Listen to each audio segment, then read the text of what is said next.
for being here with us in the second webinar of our National Climate League series. Today, intended to explore with you a couple of free online tools for visualization and graphic design. These tools are to use and shape the data collected during the last months all across Canada to make those pieces of information more appealing and overall better suited to what matters the most in each of your municipalities. With the participation of 23 cities, dozens of people and organizations in the planning, development, and implementation of the National Climate League, you all made it possible, and it is time to make the most of it and spark some debate around the League's findings, helping our municipalities advance towards improving citizens' quality of life and lowering GHG emissions. This afternoon, the NCL Standings 2018 was launched in an event where experts talked about very interesting experiences and benchmarking, of course. And you will be able to watch this launching session later on our Facebook page. And by saying this, we are inviting you to borrow from the standings and adapt elements to your local context as much as you consider necessary. Then, besides the open database, of which we talked during the last webinar last week, the Standings 2018 and this series of training webinars, you can find more useful information in our Hub Links, the Hub blog, and the Best Practices series. Everything available on climatehub.ca. Well, with no further delay, I'll introduce you Charlotte Rebull and Matthew Chapman, our guides for tonight's exploration of tools to make collected numbers visually compelling and also make others easily understand and focus on the information that you find the most valuable among all what is available on the open database. Then Charlotte, she holds a Bachelor of International Development and Management from McGill University. Having previously worked on the Foundation for Environmental Stewardship, she's now the Communications Consultant for the Climate Reality Project Canada. And on top of advising a number of nonprofit organizations on their strategy and communication strategies, she also works at the Montreal Heart Institute Foundation. Charlotte is passionate about the gender social impacts of climate change, and she will show you tonight how to use Canva. And Matthew Chapman, he will present us the Venngage free online tool. And Matthew joined the Climate Reality team as a campaign coordinator in April 2016. His experience in the fields of fine arts, education, and international business have shaped his understanding of the challenges and opportunities our society and civilization face. He's passionate about making sure Canada lives up to its renewable potential and begins a meaningful transition towards healthier, more efficient, and more sustainable future. Then I'll leave it to you, Matthew, to start with Venngage. Thank you very much, Kelly, and good evening, everyone. Yeah, we had a wonderful afternoon today, launching the standings in Montreal, and really happy to be able to share with you some of the work we've been doing. So the first place to start is the website, and from here you can find the data that we'll be working with to visualize, and that's a big part of this, obviously, is this data collection process. So the benchmarking section of climatehub.ca, you will find a download link for the standings, in addition to a link for the open database here. So we're going to start by looking at the standings, at a couple of examples of data that you can visualize. Oh, pardon me.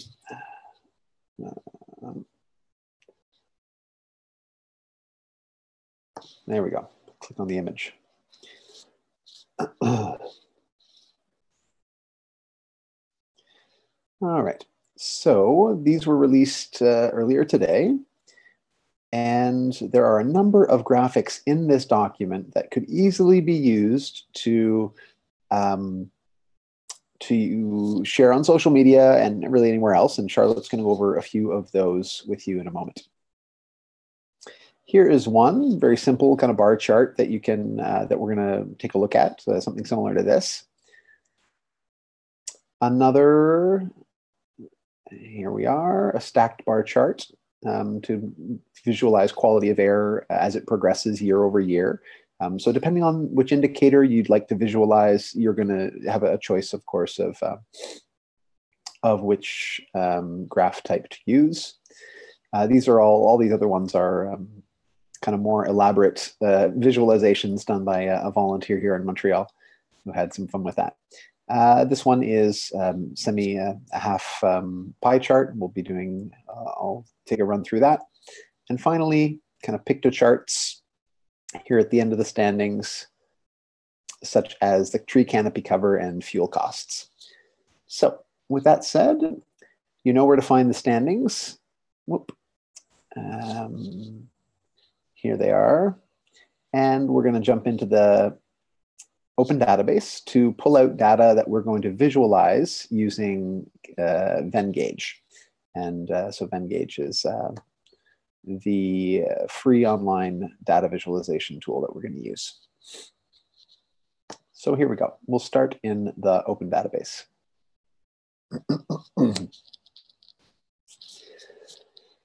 And let's see, we do have an opportunity to take questions and suggestions. So would anyone listening in want to make a suggestion for which indicator they would like to see us visualize? And then we can work on a real test case. If not, I've got, of course, lots of ideas, but there are a goodly number of indicators to choose from, everything from air quality to bike lanes to obviously greenhouse gas emissions and yeah, all sorts of stuff. So first suggestion will take the cake.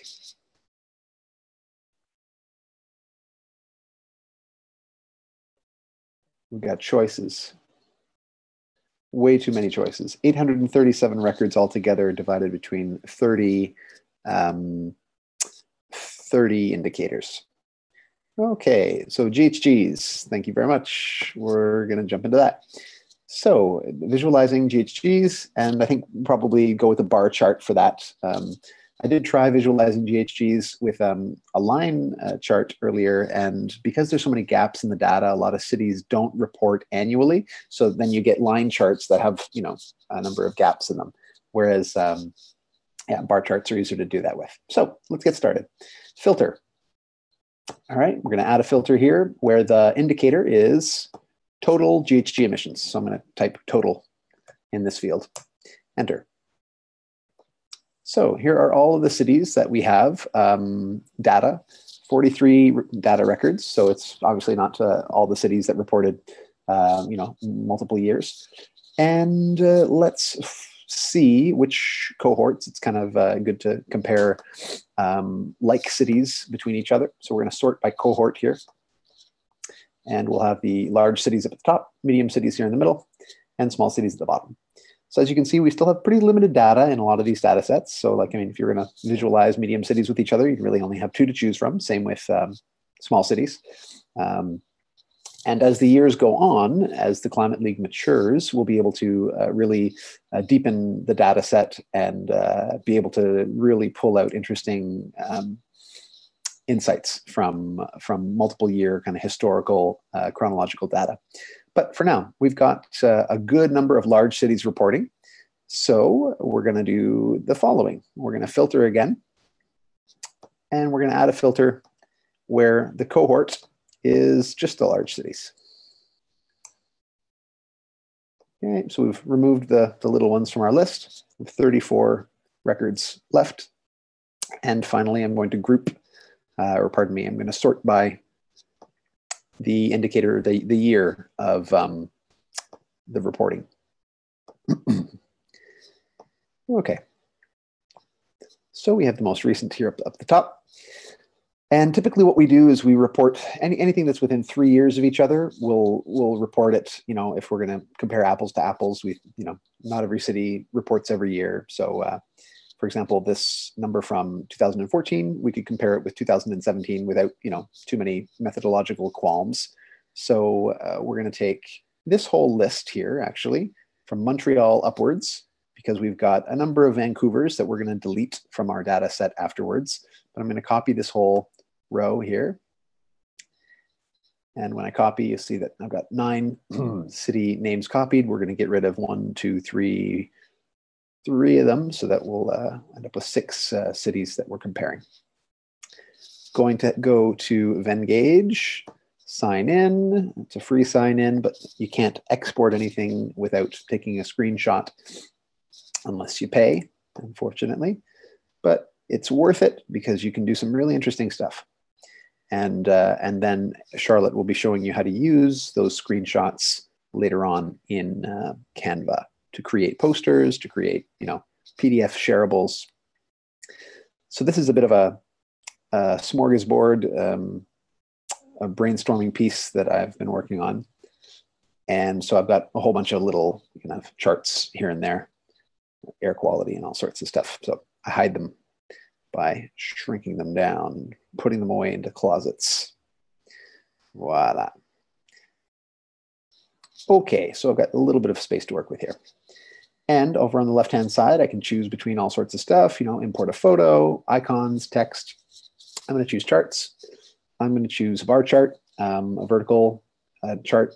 You can also, if you were going to visualize all data, and I don't think we can quite do that with the depth of our data set right now, but you could do a stacked column chart to see that, okay, Edmonton, for example, is 60% transportation or 60% electricity, and et cetera. So we're going to go with the column for now. We only have one data point for each city.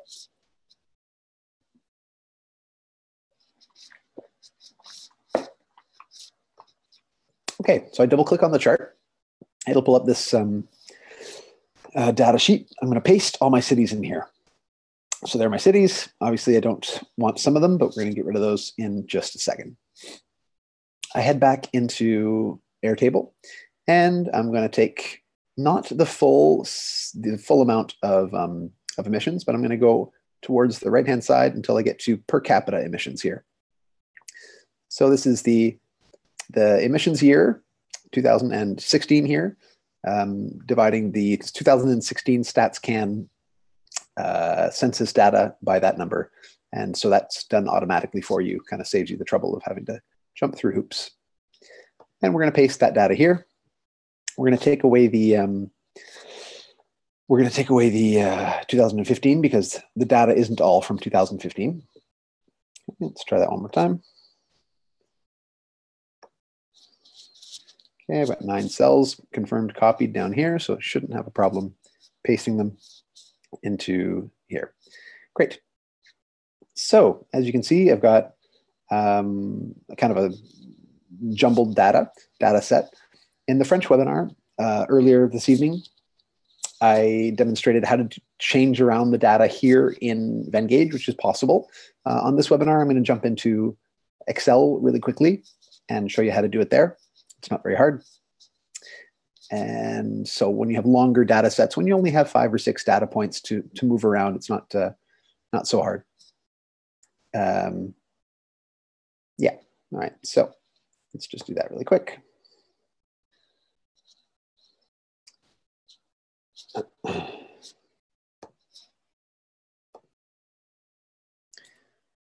Voilà.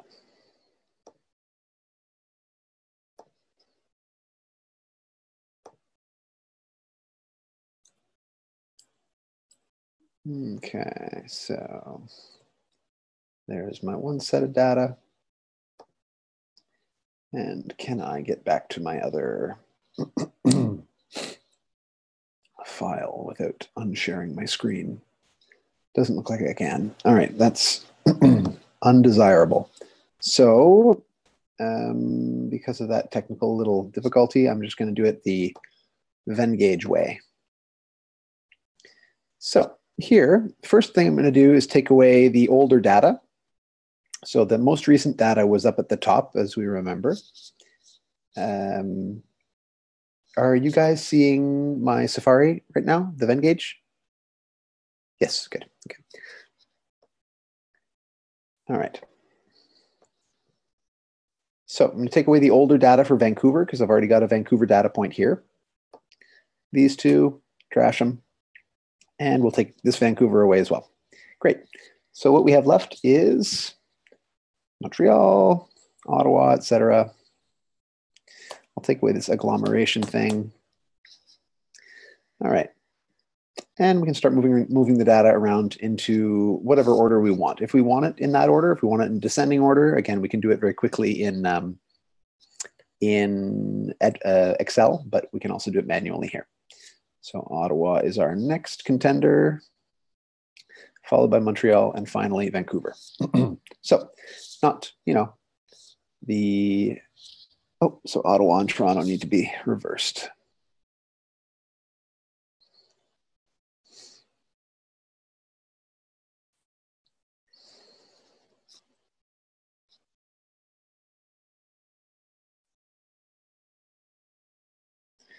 Okay, so I'm going to have to go back and get that Toronto stat again.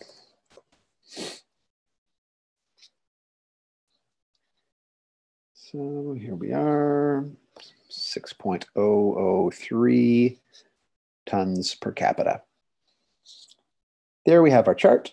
We can play around with the style, with the chart types here, the settings, all sorts of stuff is modifiable.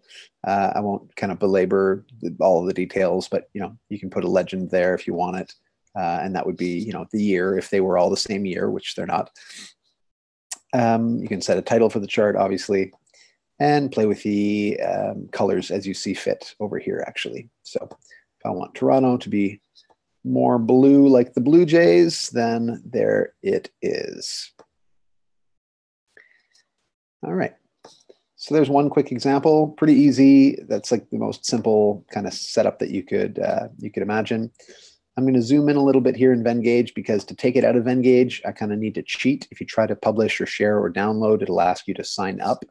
And otherwise, you just need to kind of take a screenshot, preferably as zoomed in as you possibly can so that you get as much resolution out of it as possible. And you take a selected screenshot like this, or you can take a full screen screenshot and then crop it down afterwards as you wish. All right, so that was the first pretty simple example. Wipe that one from our record, and let's look into one that Charlotte's going to help you visualize a little bit later, and that being time series data across multiple cities on air quality. So it's going to be another bar chart, but I'm going to have multiple years across multiple cities in order to demonstrate progression over time. And we're going to take away the large filter on our Airtable database. We're going to go indicator, air quality. There you have it. And this is one of the unique indicators in that there are several data sets that we drew from. So when you're comparing, one city to another, make sure that they're from the same data set. You need to compare apples to apples. There are some methodological differences. So if you stick with everybody that is in the same data set, then you'll be fine. So in order to do that more easily, we're going to sort by the data set.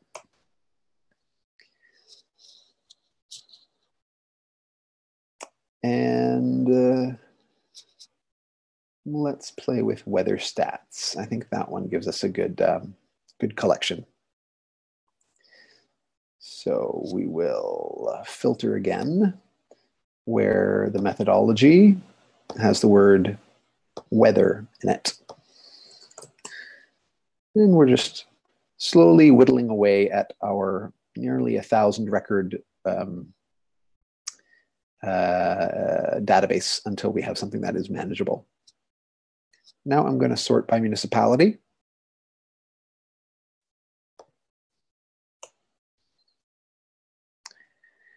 And start looking at exporting this. What I want in the Venngage is the municipality name and the response as before. So here I can just go all the way down.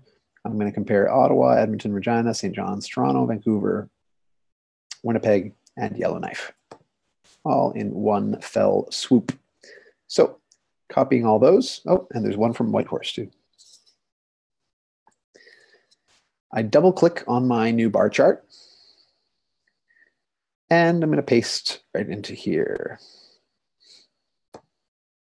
It also just pays to pay attention to the years. The years all go in the following order: 17, 16, 15, 17, 16, 15, 17, 16, 15, 17, 16, 15, etc. Until we get to Whitehorse, they only have 17. And the reason that they are in that happy order is that we chose them to be. When I sort, you'll notice that it was sorting by municipality first, and I can change the order of what's sorted here. By municipality first, and then by reporting year next, which is why the data is going to present itself in a convenient manner for my purposes. Okay, so here in Airtable,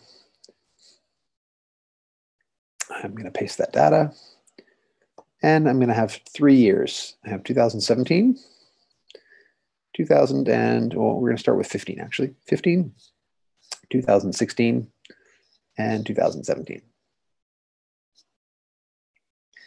I can choose the colors for each year. So let's say I want to go green for one of the years. And as you remember, the order of the data was as follows: 2017, 16, 15.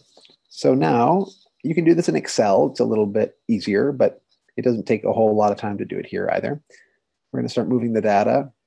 This is the 2016 data for Edmonton. This is the 2015 data. Likewise for Ottawa, this is the 2017 data. This is the 2016 data. And this is the 2015 data. So it's going to take a moment to do all that. And what you're going to end up with essentially is a series of charts, as you're seeing there on the left-hand side, appearing. And you can play with them afterwards.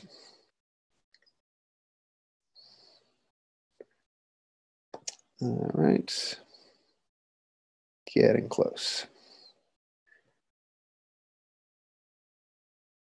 2017, 2016, and 2015.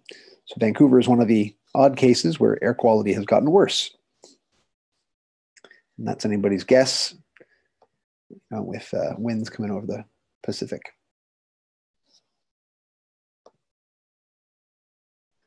All right, so I want to condense things a little bit.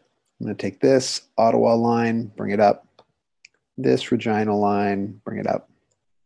And I can choose at this point, whether I want to put them in alphabetical order or whether I want to try to sort them based on approximately who has the cleanest air.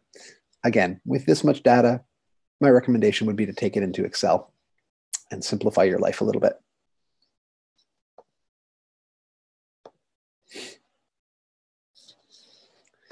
So we made it up to Whitehorse. We're going to delete all those rows. And there are the remaining rows there. Winnipeg, 2017, 16, and 15. And finally, Yellowknife.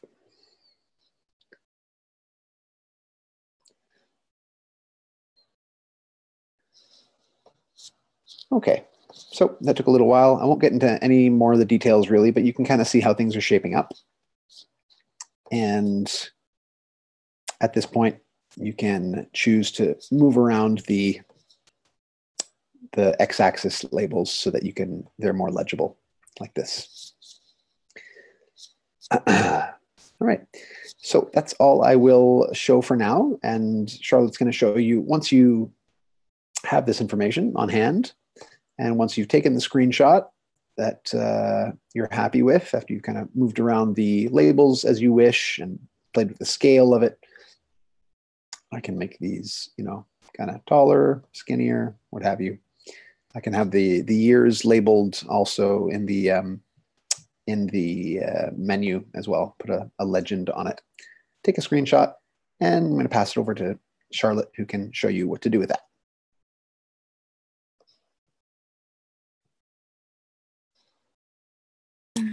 Can we hear me? Okay. Hi, everybody. Good evening. So I'm going to give you like a quick, in a few minutes, tutorial on how to use Canva for data visualization purposes. So the aim here is really to try and simplify all this data that we have.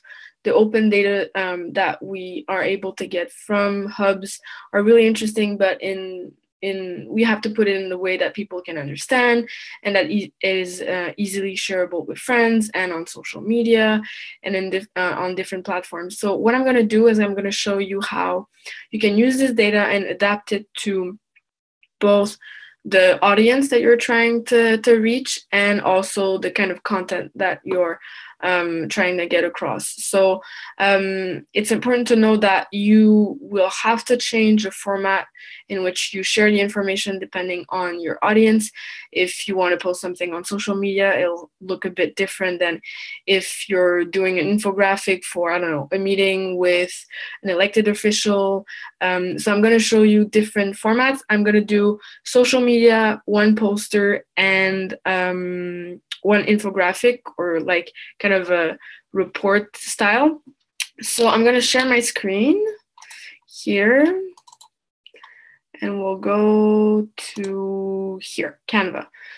So here is my homepage. Once I signed in here, what you'll see is on the first page, you'll have all the projects that you're currently working on. These are different files with multiple kind of multiple graphics in each and every one of them. Above, you have the templates, and that's what's really great about Canva is that you really don't have to be a professional. You don't need any design skills. If I can do it, everybody can. Here you have all these fun templates to play with. If you go here on the left, find templates,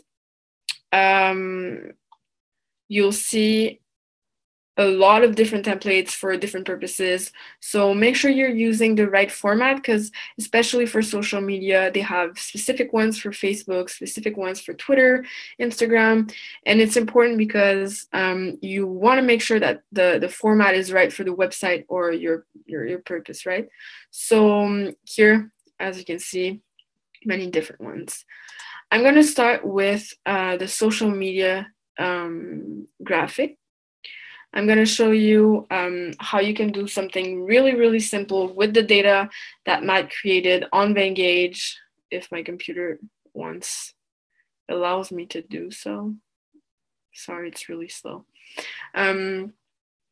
So for social media, what is really important to understand is that you have a fraction of a second to grab the attention of the viewer. So you want something that is punching, that is quite simple to understand. It's not the place to put all the most difficult data to understand, or the data that was challenging to draw conclusions from. You want the one that kind of it kicks, it's easy to understand. So this is one final product, really, really simple. You want to make sure that you don't have too much text, you don't have too much, data on it. You want it to be as simple as possible, so that people, when you scroll down, you don't want to see all kinds of graphs and data and stuff like that. So this is the final product. How did I do it? First, I chose a template. You have plenty here. Social media, this is the size I would go on usually on Facebook. What I did for the background, I didn't take one of the most fancy ones. I like the social media types to be really, really simple. So for the background, what I did is I uploaded a picture from my computer, actually, a picture that I downloaded from a website called Unsplash. You have royalty-free pictures there that you can use for your projects. So this one I downloaded previously and then uploaded it here. You click on upload image and it will show you the pictures in your computer. It's super, super easy. Here you can see it stays in your upload, so that's quite that makes it easier. once you want to do more than one project at a time, let's say. So here are the screenshots that Matt took earlier and that I used here. This one is canopy cover. So, you also want to stay in theme. So the background, I used trees on the background. So as I mentioned, uploads for the background, uploads here for the graphs. As for the text that you can add to draw attentions, you click here on text on the left. You have the choice to here also use templates, and I would recommend if you're starting to use templates, because the fonts are, designers have put them together to the different fonts so that it makes sense. Fonts can be quite challenging at first because you don't want to mix too many fonts, different fonts that don't go well together on the same graphic. It can be quite, disturbing. Here, I just added a heading here. I typed in my text, and then you have all kinds of options, as I mentioned, for the fonts. Make sure you don't go too crazy on the fonts. You especially for social media, you don't want anything too crazy that would, make it seem not serious. You can change the size, of course, bold, blah, blah, blah. These are the colors. For this particular design, what I've tried to do is make sure that I don't have too many different colors that don't match. So you don't want to have 10 different greens. Can be quite, it's not nice to look at. So what I did is I used a super easy website to use. It's called, it's offered by Canva actually. It's called Color Palette Generator. What you do is that you will upload the picture that you have. Here for me, it was, which one was it? It was, I actually uploaded the graph sent by Matt. I wanted this, green color, and I wanted to make sure that the letters would fit.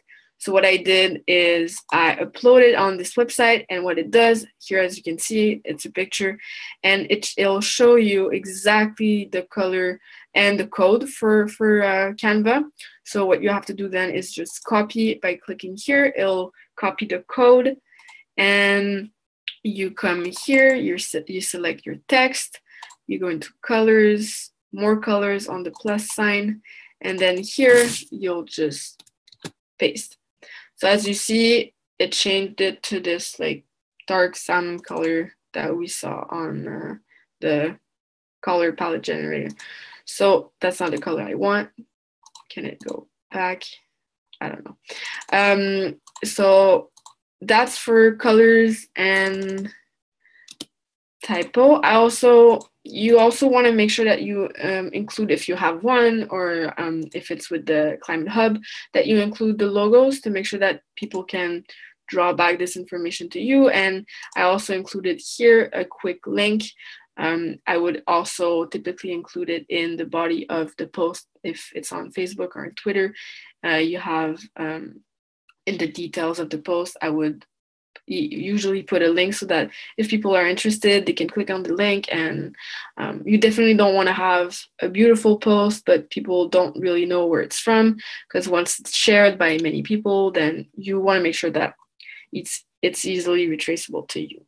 So logos, background, that's pretty much it for social media. You have tons and tons and tons of templates, so you can spend a lot of time on that. I would encourage you to keep it as simple as possible, once again, when it's for social media.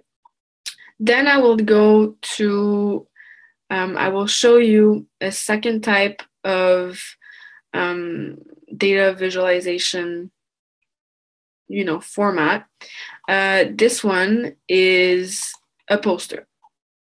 So we all know posters.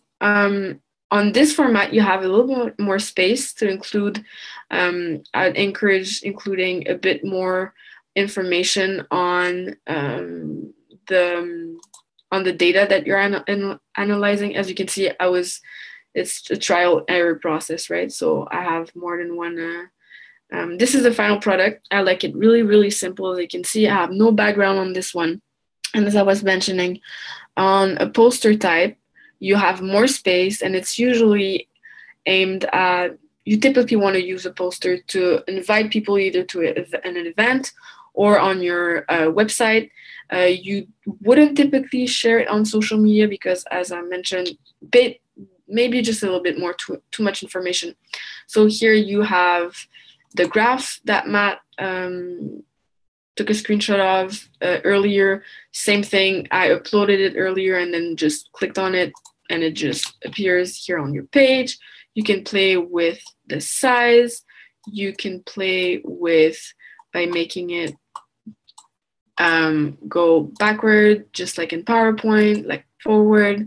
You can play with the transparency of the graph or the picture that you're inserting, just to make sure that we really see, for example, the writing might be a bit too small here. So I would make sure to put it, in a bigger, I would stretch it a little bit. So this is for the picture. For the text, I simply used a template this time. If I go a little more funky on the typo, I would just make sure to have ones that would match, because it can be, as I mentioned, you don't want something too crazy.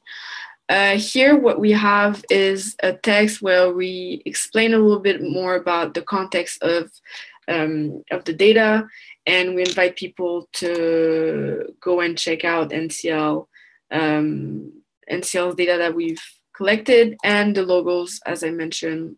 It's always a good idea to put them. I don't know if you can see, but behind the text, to make sure that we could really see, I inserted a little square. It's especially important when you have a picture background and you want to make sure that we see the inscriptions. Usually you'll see social media posts like that don't really, it's not clear. You can't really read what's on the picture because the picture is too complicated in the background. So what I would usually do is insert here. You go into elements on the left, and as you can see, you have free photos. As I mentioned earlier, you don't have to go online.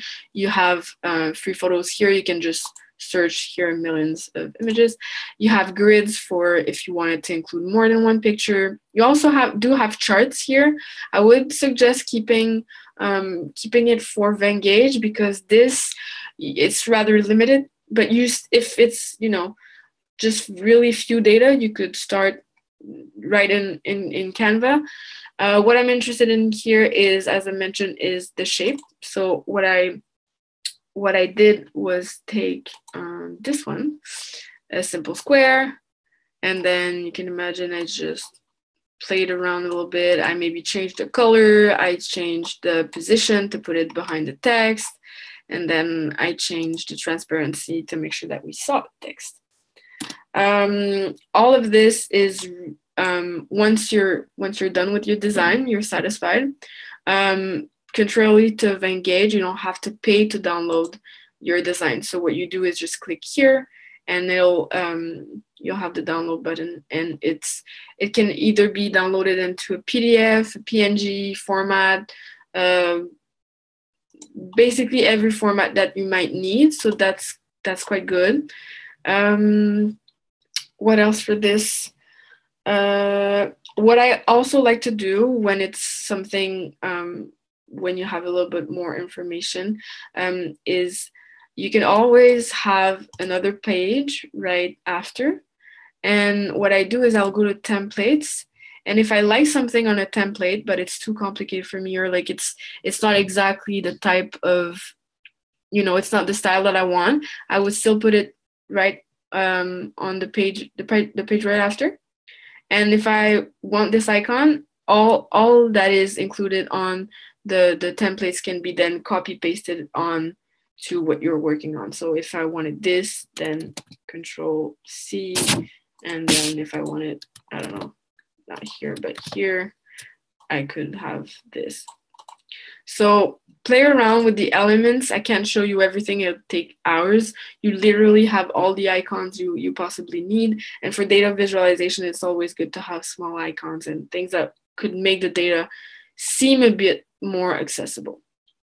The last one I want to show you is just a bit more complex. It's an infographics, or something that you would typically find in a report. So if you're meeting with someone and you want to present your data in a compelling way, still it's not, pages of data from Excel. That's not really convincing. You want to be able to visualize it more properly. So I would suggest using this kind of reporting or infographic. So as you can see here, I used the data from Matt. Here and here.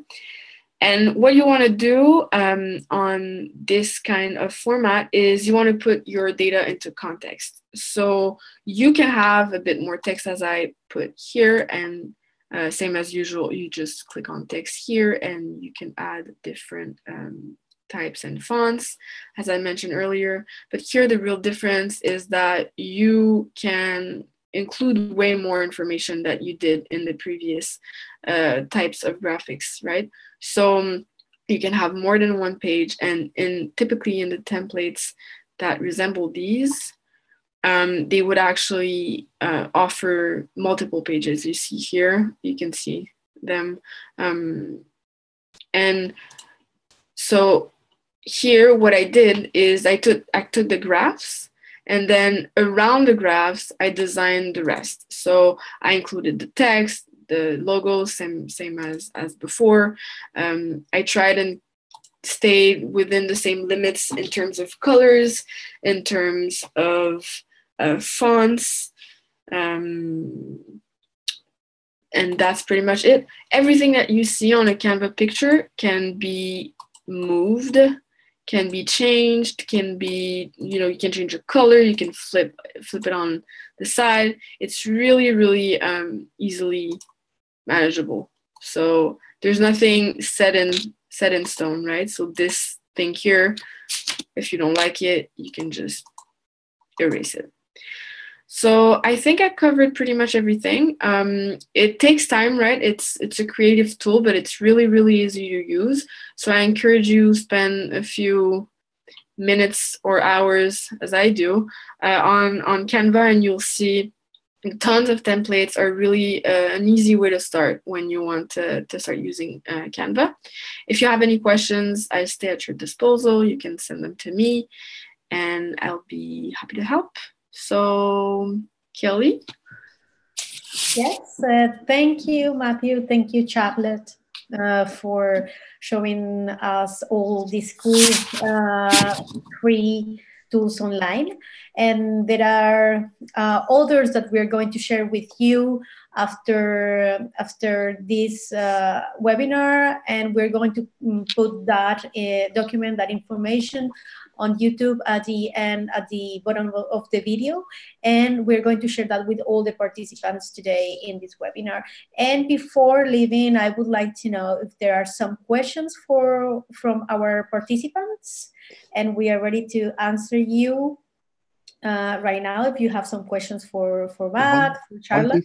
One piece that I wanted to mention as we take questions, or just before we take questions, was around the graphic design suggestions. We did have some feedback also kind of shared with us by one of the designers at the Suzuki Foundation, and she spends her whole life designing things to reach environmental communities and to reach outside or to the fringes of the environmental community.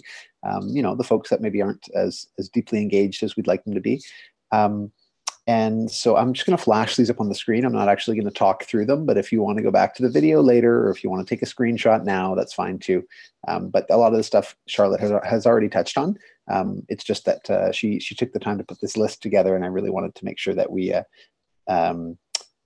everybody kind of benefited from her generosity. So I'll just bounce through these really quickly. Lots of get spelling checked and a good content brief. I'm not sure what I can do is I can put this into, I'm planning on doing a social media best practices handout at the end of this webinar, so that everything that we've mentioned, either with Venngage, with Canva, I can put it in a document and it can be shared with participants and on our website as well. So I can put that in there. Okay. I just wanted to put that out there. Great. Well, we have no questions so far, but anyways, remember we are going to have this best practices document from Charlotte. And yes. If there are other, because this best practices document is going to be developed and shared with the whole Hub network, and because we have a number of people on the call today that probably have some other tools that we didn't mention, if they have any that they would like to share with us, they are more than welcome to send them to contact@climatehub.ca. That website is on, that email address is on the website. So please send us your ideas. If there are other tools that we could be incorporating into that document, we'd really appreciate that. And one of the key criteria when we choose a tool is that it's free. It's not always the best, most professional tool in the world, but it means that we can scale, and we can train 100 people to do it tomorrow if we want to, because the tool is available for free. Whereas, a lot of, like, historically, there's been this paywall, between professional environmental work and the rest of the activists. And I think that needs to, we need to recognize that it's time to multiply our impact, not just add, one person at a time.